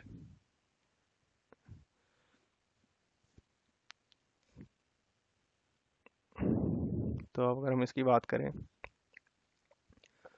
तो तुम देखोगे ये int a is equal to ये है। तो ये एक एनोनिमस तरीका है डिफाइन करने का। एनोनिमस एरे इसको बोलते हैं, ठीक है। क्योंकि इसमें वो ऑटोमेटिकली काउंट कर लेगा कितने एलिमेंट हैं और उतने साइज का बना के अपने अंदर ही अंदर सब कुछ कर लेगा, और तुम्हें ये एक एरे 1 2 3 बना के दे देगा ऐसे करके। ठीक है, आया समझ में? ये है इसका स्ट्रक्चर, ये है खेल। तो इसको हम एनोनिमस एरे के नाम देते हैं। तो तुम्हें अगर कहीं कोई प्रोग्राम है जिसमें बोला जाएगा कि भाई ये वैल्यूज़ हैं, इनको इनपुट नहीं करनी है, तो तुम सीधा एनोनिमस एरे बनाओ, उसको यूज़ कर लो खट से। ठीक है। एनोनिमस एरे कैसे हो सकती है? बहुत ही आसान तरीका है। कोई एडमिन की वैल्यू है अगर तुम्हें, ठीक है, तो एडमिन तो बार बार चेंज नहीं होगा, ठीक है। तो तुम उसकी वैल्यूज़ को एनोनिमस में डाल दो। उसका कोई मोबाइल नंबर है, कुछ भी तुम्हें जो वैल्यू लेनी है, ठीक है, तो हम वो एनोनिमस बना सकते हैं।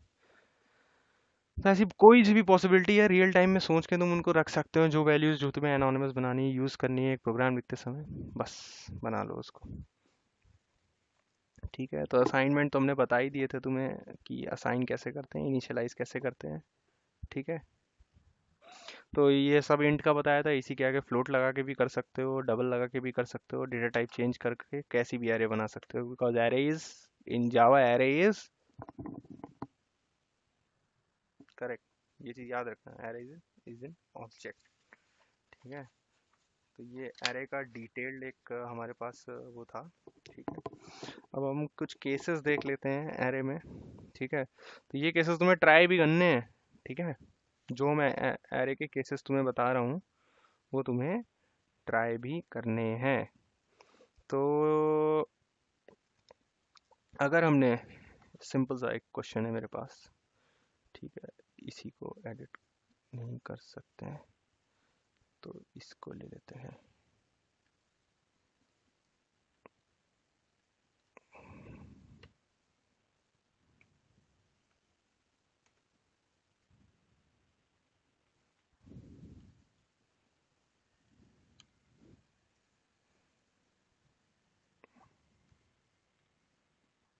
ठीक है।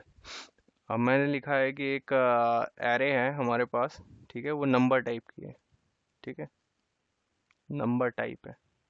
टाइप तो कुछ भी हो सकता है। जब मैंने बोल दिया वो ऑब्जेक्ट है तो ऑब्जेक्ट किससे कैसा ही बना सकते हैं, ठीक है। इट्स नॉट नेसेसरी इंट हो, स्ट्रिंग हो, हमारी कस्टम क्लास का भी बना सकते हैं, ठीक है। ठीक है, एक एन है और उसको मैंने लिखा न्यू नंबर, और मैंने इसको फिक्स साइज दे दिया 10, ठीक है। अब मेरे को बताना, उसमें हमने डाला एन ऑफ ज़ीरो में मैंने डाला न्यू इंटीजर, ठीक है, 10, क्या होगा?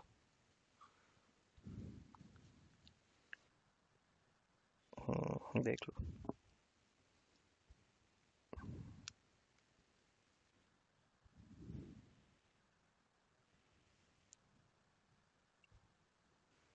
हम्म, हम्म, कोई नहीं। मैंने क्या बोला था, इंट की जगह तुम इंटीजर भी यूज कर सकते हो तो सही है, ठीक है। अच्छा, तुम और तुम नंबर पे कंफ्यूज हो रहोगे कि क्या ऐसा कुछ भी है जावा में? ये तो साइज दिया है, यहाँ पे इनिशियलाइज कर रहा हूँ मैं उसकी पहली वैल्यू, समझे? उसकी पहली वैल्यू को मैं इनिशियलाइज कर रहा हूँ। तो मैंने पहली, एरे ऑफ ऑब्जेक्ट बोल सकते हो। ये एरे ऑफ ऑब्जेक्ट्स है, ठीक है। तो एक ऑब्जेक्ट टाइप है मेरे पास नंबर, उसकी मैंने एरे बनाई है, ठीक है। तो उसकी जो पहली इंडेक्स है ना, उस पर कोई वैल्यू डाल रहा हूँ, तो मैंने वैल्यू 10 डाली है। तो क्या सही है ये? पक्का? चलो ठीक है, फिर मैं एक दूसरी लोकेशन पे कुछ वैल्यू डाल रहा हूँ इसी में साइड बाय साइड, बताना।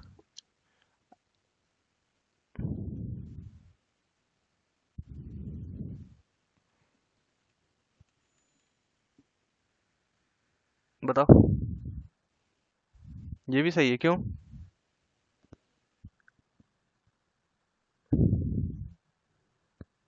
तो ये वैल्यू तो नंबर टाइप का है ना, इसमें कैसे पास हो जा रही है?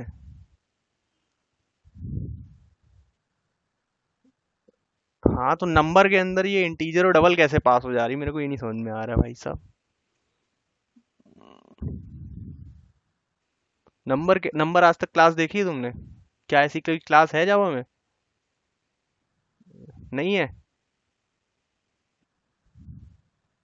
वे यार, पक्का?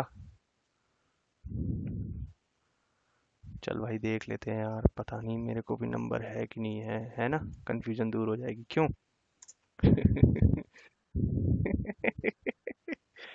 कोई नहीं, मजाक कर रहे हैं, ठीक है। नंबर एन सिर्फ डिक्लेयर किया मैंने।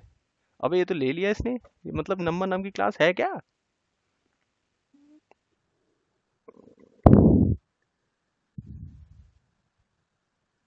इंट तो प्रिमिटिव है इसलिए चल जाता है, स्ट्रिंग डिफाइंड है पहले से ही क्लास, तो इसलिए चल जाती। चलो ठीक है, अगर तो अगर मैं क्षितिज एन लिख बी वी लिख देता हूँ, चल जाएगा? ये नहीं चल रहा। तो इसका मतलब, तो बस, नंबर अगर डिफाइंड है तो इसको कंट्रोल एस दबाओ, कंट्रोल शिफ्ट ओ दबाओ, और नंबर को ढूंढते हैं भाई, कहाँ है ये क्लास। ये देखो, ये देखो, कितना कुछ है, कितनी रैपर क्लासेस हैं, देखो ढंग से। दिख रहा है कुछ? ऐसे पढ़ाई करते हैं। ये देखो, तो अगर आप ध्यान से देखोगे, atomic integer, atomic long, big decimal, big integer, byte, double float, integer long, इतने टाइप्स का वो अपने अंदर रख सकता है डेटा, नंबर। समझे? और ये जावा डॉट लैंग पैकेज के अंदर है, ठीक है। आया समझ में? तो अगर मैं उसमें डबल डाल रहा हूँ या ये डालूंगा या कुछ भी डालूंगा, वो ले लेगा डेटा, क्योंकि वो नंबर टाइप की है। अगर मैं उसको सिर्फ डबल टाइप की बनाता तो उसके अंदर इंटीजर नहीं जाता। तो ये हमें क्लास दी गई है, समझे? हाँ, इसलिए ले रहा है वो। तो उसमें कितने हैं ये तुमको लिखना है, समझे? अगर जैसे जो चीज़ तुमको नहीं पता लग रही है तो लिखो, एक नंबर क्लास है जिसके अंदर हम इतने तरह का डेटा डाल सकते हैं, ठीक है, क्योंकि उसका होमोजीनियस टाइप नंबर है ना। तो ऐसा नहीं है कि उसमें डबल डाल दिया तो फ्लोट नहीं डाल सकते, जबकि असलियत में कैसा है कि अगर हम डबल टाइप का बनाएंगे एरे, तो उसके अंदर अगर हम फ्लोट डाल देंगे तो वो एरर फेंक देगा, और अगर हम उसमें इंट डाल देंगे तो एरर फेंक देगा। लेकिन एक नंबर है जो बोलता है कि मैं अपने अंदर इतने तरह का डेटा रख सकता हूँ, तो वो रख सकता है, वो उसका होमोजीनियस टाइप क्या हो गया, नंबर। तो नंबर में तो कुछ भी हो सकता है। अगर मैं नंबर सिस्टम मैथ में बात करूँ तो नंबर में तो कैसे भी नंबर आ सकते हैं, वन भी आ सकता है, नेगेटिव भी आ सकता है, 1.0 भी आ सकता है। तो ये वही सोच के बनाई गई है, ठीक है। आया? तो इसकी हायरार्की देखो। तो इसलिए ये क्लास चल सकती है। अब इसके अंदर मैं जो तीसरी पॉसिबिलिटी डाल रहा हूँ, ठीक है, एन की सेकंड इंडेक्स पे, यानी कि थर्ड वैल्यू, ठीक है, मैंने डाला न्यू स्ट्रिंग, ठीक है। क्यों नहीं लेगा ये? अब ये क्यों नहीं लेगा भाई? कैसी बात कर दी यार, कहाँ है देखो, नहीं है पक्का? नहीं है, सही कह रहे हो। अरे नॉर्मल, मैं क्या बोल रहा हूँ, इंग्लिश की तरह सोचो ना, नंबर सिस्टम में कभी स्ट्रिंग आ सकता है? नहीं ना। तो उन्होंने, भाई उनके पास भी लॉजिक था, तो उन्होंने इसलिए स्ट्रिंग को डाला ही नहीं इसके अंदर ना, तो ये स्ट्रिंग टाइप का डेटा ले ही नहीं सकता। ठीक है, तो कहीं पे भी अगर तुम्हारे पास ऐसा कोई क्वेश्चन आ जाता है जहाँ नंबर है, तो ऐसा ना बोलना कि नंबर टाइप की क्लास है ही नहीं। भैया है, ये भी एक रैपर क्लास है, जो इन बड़ी इन इन रैपर्स क्लास को रैप करके बनाया गया है, ठीक है। तो ये नहीं चलेगा, ये अब नहीं चलेगा, ये नहीं चलेगा। बाकी ये और ये चलेंगे, ठीक है। तो ये एक रैपर क्लास, ये एक रैपर क्लास, इन सबको रैप करके इनकी एक रैपर क्लास बनाई गई है, ठीक है समझ में? अब अगर हम इसको इसकी जगह हम ऑब्जेक्ट लिख दें, object o is equal to new object, ठीक है, और इसको मैं 10 दे दूं। अब बताओ इसमें कौन कौन से टाइप के डेटा डाल सकता हूँ मैं।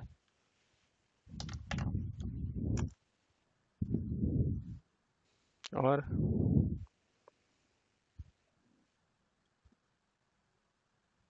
इसमें सब क्यों आ जाएगा? ऑब्जेक्ट क्या है? फिर ऐसा क्या है भाई ऑब्जेक्ट, तो कि ऑब्जेक्ट पे सब आ जाएगा? अच्छा ऐसा बना सकते हैं? सीरियसली कभी सोचा तुमने? हम क्यों चेक करें भाई, ये तुम्हारा काम है चेक करना, तुम चेक करना घर जाके भाई। तुम क्या घर जाके आराम करोगे? अगर तुम ये सब नहीं करोगे ना, अगर लिटरली बोल रहा हूँ, अभी तक तुमने मेरे को कोई असाइनमेंट भेजा नहीं है।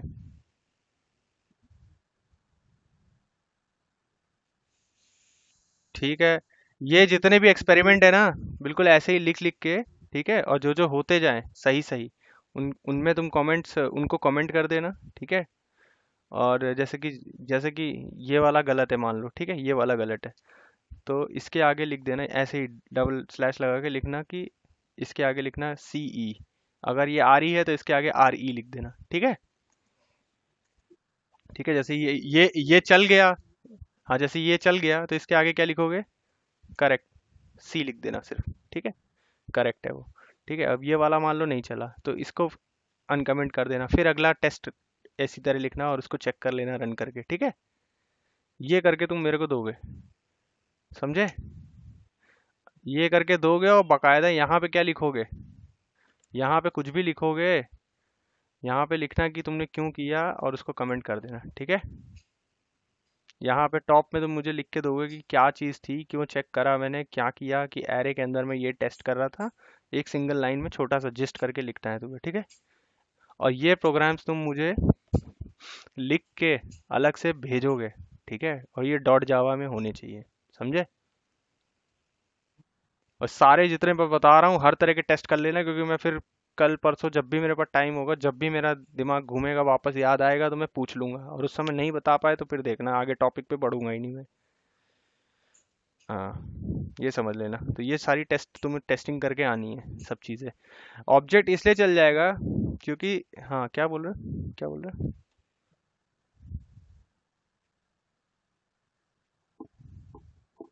हाँ हाँ हाँ हाँ हाँ, ऊप कॉन्सेप्ट तुमने भेज दिया था?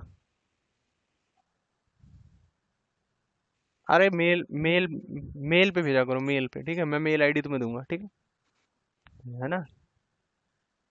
नहीं नहीं नहीं, जिस पे तुम भेजोगे उस पे भेजना। अरे यार वो प्रोफेशनल मेल है और उस पे ना बहुत ज़्यादा हैवी हो जाएगा, पता है, उसकी स्पेस खत्म हो रही है, इसलिए तुम्हें मैं दूसरी मेल आईडी दूंगा, उस पे भेजना मेरे को, ठीक है।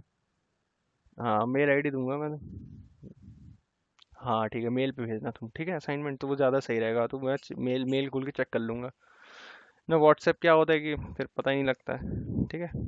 अब तुम्हें ऑब्जेक्ट क्या है कि the mother and father and papa and mummy of all classes in Java is object class, समझे?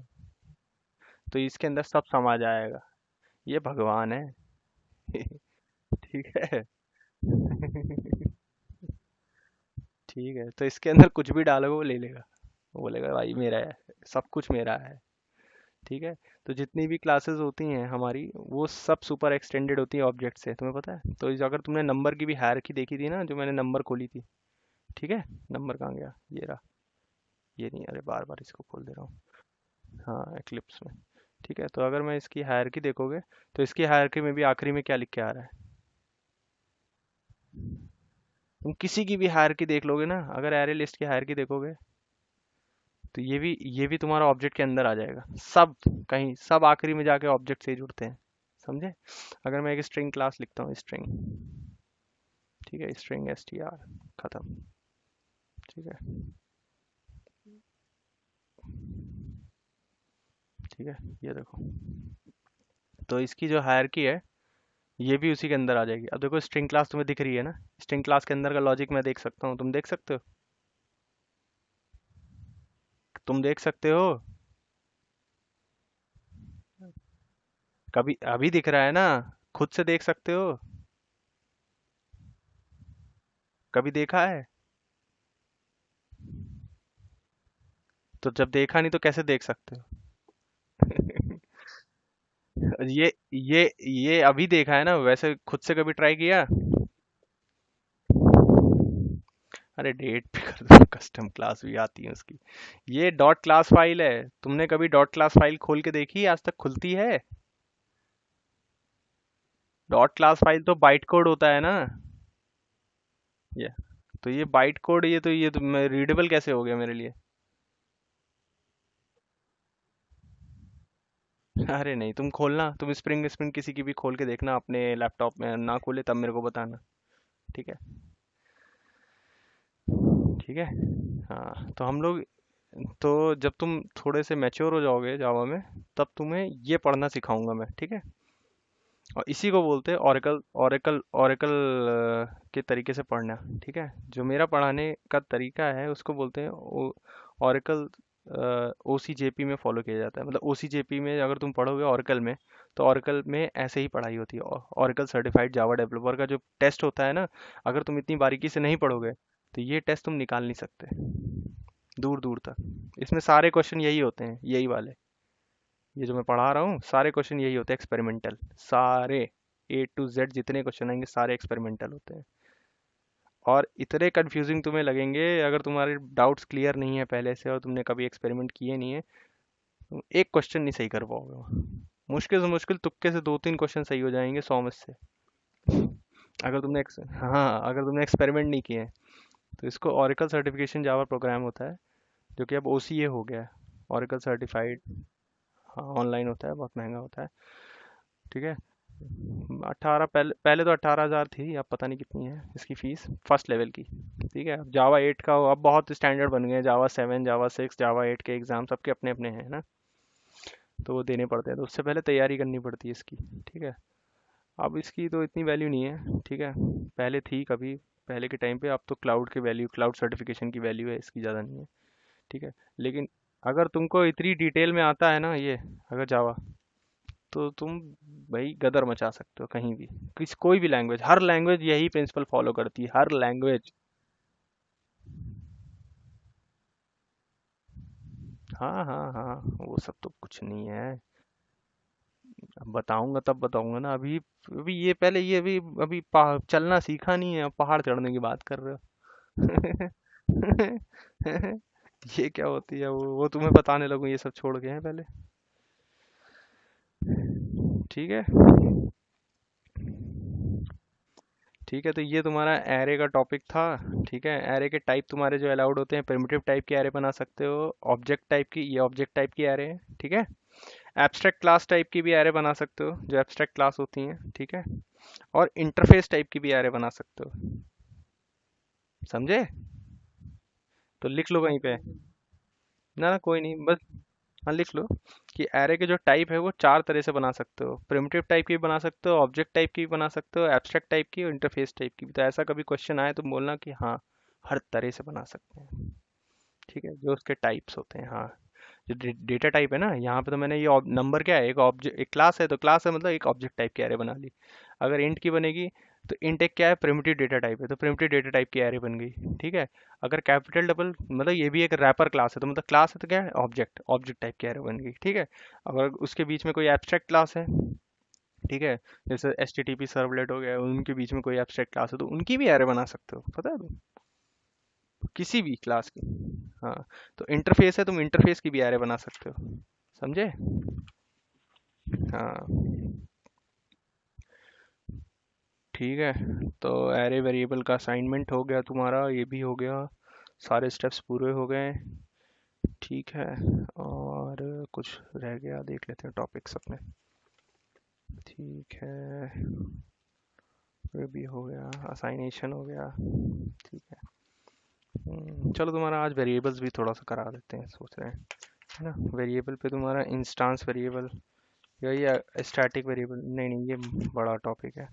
Local variable, where are arguments. ठीक है, तो ये वाला बड़ा टॉपिक है, इसको करते हैं फिर कल क्लास में। ठीक है, कल करते हैं। तो इससे तुम्हारा वो क्लियर हो जाएगा कि जब हम ऑब्जेक्ट क्रिएट करते हैं तो उसके जो वेरिएबल्स के टाइप देते हैं, स्टैटिक, नॉन स्टैटिक, इंस्टांस, कैसे बनाते हैं, बहुत बार सुना होगा ना इंस्टांस। करेक्ट। तो इंस्टांस तो कभी ढूंढा तो होगा नहीं, इंस्टांस क्या होता है, बाकी तो चलो फिर भी बता लोगे। है ना। चलो आज जितना बताया है ना उसका एक्सपेरिमेंट करो। ठीक है। और हर पॉसिबल। अरे यार, बाद में बताऊंगा, अभी रहने दो। अभी जो बोला है आज का सुन लो पहले। जितने हैं सारे एक्सपेरिमेंट करने हैं, और जो मैंने नहीं भी बताया होगा एक्सपेरिमेंट, तो ऐसा नहीं कि अपनी तरफ से नहीं ट्राई। अगर तुम्हारे दिमाग में ऐसा कुछ आ रहा है कि चलो ये भी करके देख लेते हैं, चलो ये भी। अगर तुम्हारे दिमाग में इतनी खुरपेची है, तुम इंट के पहले भी ये लगा के देख लो। ये दिमाग में खुरपेची करनी है, समझे। ये सब चीज़ें हमें किसी ने लिख के नहीं दी है, या किसी किताब में भी नहीं मिलेंगी तुम्हें, ये तुम्हें खुद एक्सपेरिमेंट करनी है। वरना अगर इन सब चीज़ों की किताब बनाने बैठेंगे ना, तो 2 लाख पन्ने की किताब बन जाएगी, समझे। ये आदमी खुद ही से सीखता है। 2 लाख पन्ने की किताब बन सकती है अगर सिर्फ एक्सपेरिमेंट की किताब बना डालोगे, कि छोटे छोटे एक्सपेरिमेंट करके जो देखे हमने। तो ये तुम्हें खुद करने हैं, ठीक है। और ये करके मुझे बना के मुझे मेल कर देना, मैं ईमेल आईडी तुम्हें व्हाट्सअप कर दूंगा, ठीक है। Till then. ठीक। Bye bye. Okay bye.